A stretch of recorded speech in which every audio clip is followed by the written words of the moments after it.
The wind howled through the rusted metal gates of Crestwood High as Amina stepped out of the cab, clutching a backpack that looked older than she was.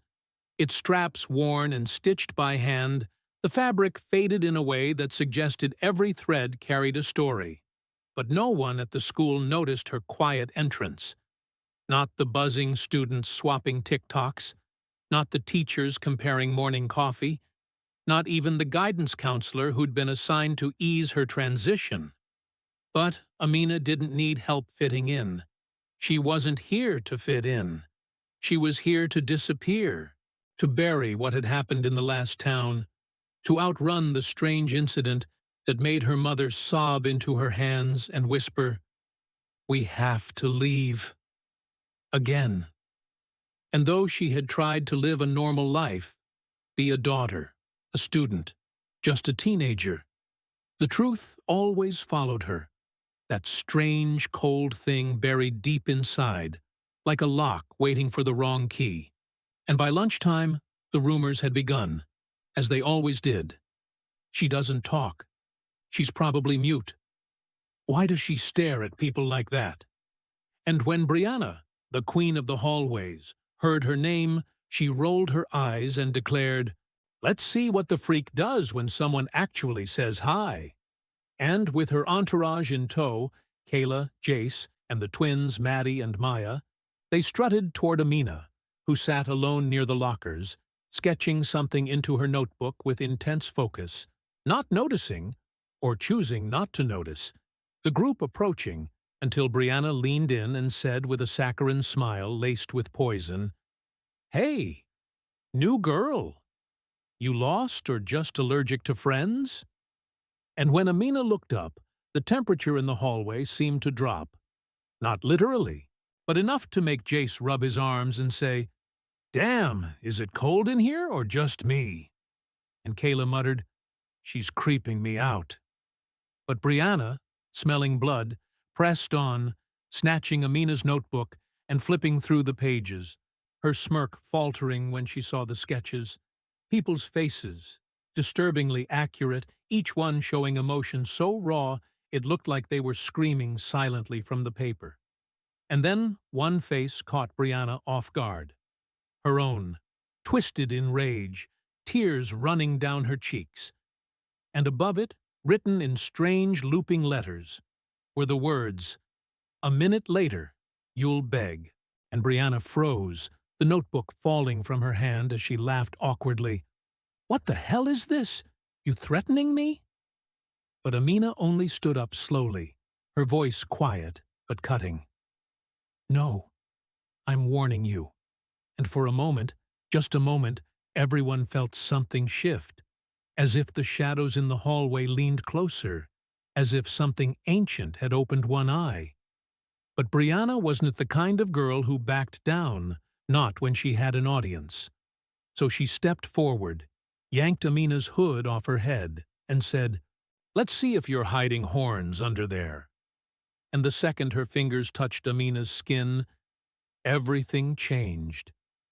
Brianna's knees buckled, her body going limp as she let out a sound like a gasp, and a sob rolled into one, grabbing her head, crying, "Make it stop!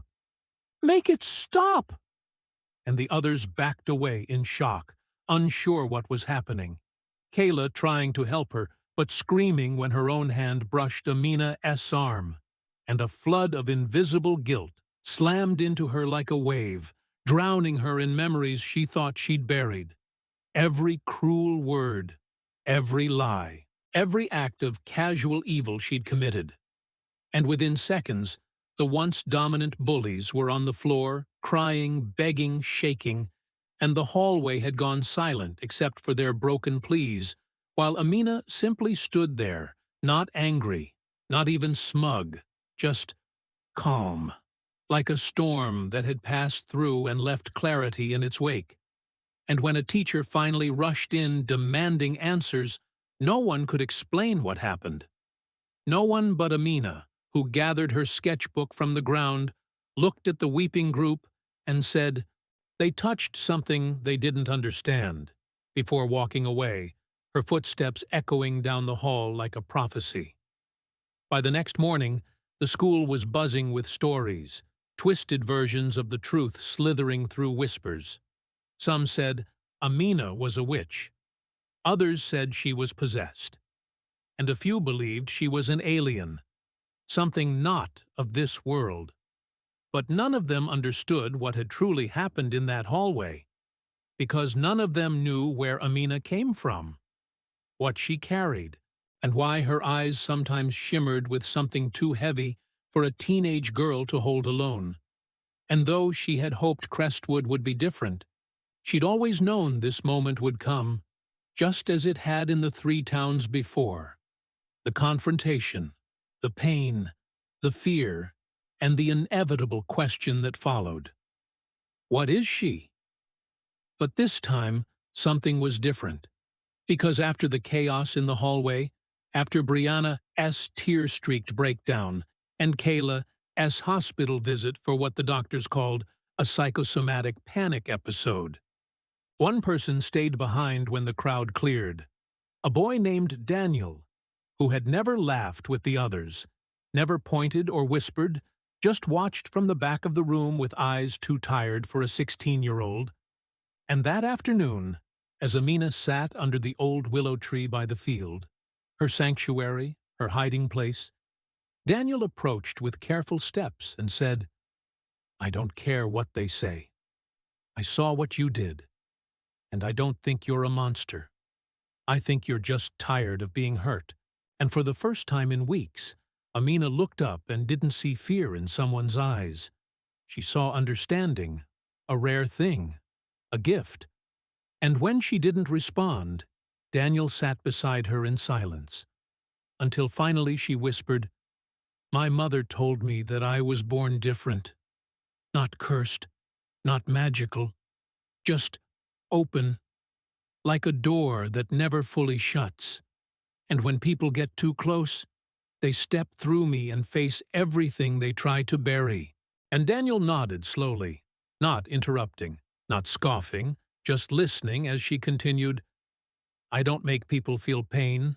I reflect it, amplify what they hide, and sometimes it crushes them. Because pain ignored is like fire without air. It suffocates until someone fans the flame." And her voice cracked slightly. "I never wanted to hurt anyone, but they never stopped pushing." And Daniel, after a long pause, said, "Maybe your gift isn't about punishment. Maybe it's about truth." And with those words, something inside Amina shifted. A weight lifted. Not all of it, but enough to breathe. And for the first time since arriving, she let herself laugh, soft and surprised. And Daniel smiled as he handed her a small notebook, saying, "Here, in case you want to draw something that isn't pain." And she opened it to see the first page already filled, a sketch of her, sitting peacefully beneath this very tree, her face calm, strong, seen. And in the days that followed, something began to change at Crestwood, slowly but undeniably.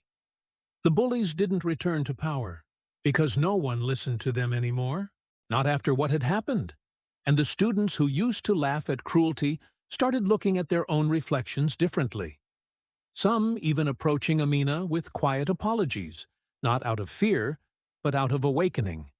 And though she remained quiet, guarded, she no longer sat alone. Daniel was always there, sketchbook in hand, and sometimes they drew together in silence. Other times they talked about the world, about pain, about healing. And on one rainy afternoon, when the sky looked like it had been stitched from ash, Amina told him about the last town, the incident that made her mother pack their things in the middle of the night, about the boy who had pulled her hair and called her names, and how when he pushed her down, she screamed.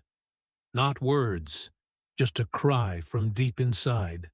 And suddenly, every kid in the yard started crying without knowing why, falling to their knees in waves of regret, and how her mother had grabbed her hand and whispered, You must learn to hold it in, or they'll come for you." And Daniel asked gently, "Who's they?" And Amina looked up, her voice low. "The ones who know what I am and want to control it." And that night, as thunder cracked across the sky, a black car parked outside Crestwood, the man inside watching her from a distance with an old photo in hand. Amina, as a toddler, wide-eyed and glowing faintly beneath hospital lights. And in that moment, fate stirred again. But for now, she was safe. For now, she had someone who saw her, truly saw her. And that made all the difference, because her story wasn't about revenge or fear. It was about surviving a world too loud for someone who feels too deeply. And when the next girl was mocked in the lunchroom, and Amina simply walked up and stood beside her, not saying a word, but sending the message loud and clear, the bullies backed down, not because they feared magic, but because they remembered how it felt to face their own reflection, and because, deep down, every one of them knew messing with the new girl wasn't just a mistake. It was a mirror, one that finally made them see themselves.